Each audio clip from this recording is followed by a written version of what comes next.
Sementara itu tersandung kasus dugaan korupsi pajak, seorang pegawai kantor pajak Pratama Palembang berinisial RFG dipecat sebagai PNS. Sementara dua tersangka lainnya berinisial NWP dan RFH masih dalam proses pemeriksaan internal. Pasca Kajati Sumsel rilis kinerja akhir jabatannya dan ungkap perkara 3 orang pegawai pajak Kota Palembang terlibat korupsi.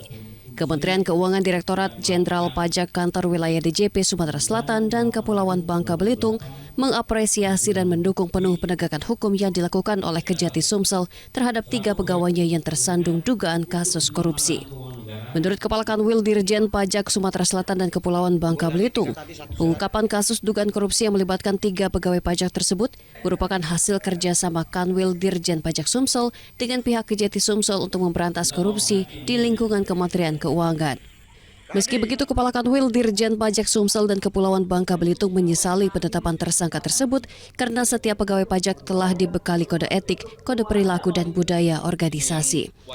Sementara itu, 1 tersangka berinisial RFG telah dipecat sebagai PNS dan 2 tersangka lainnya berinisial DWP dan RFH masih dalam proses pemeriksaan internal.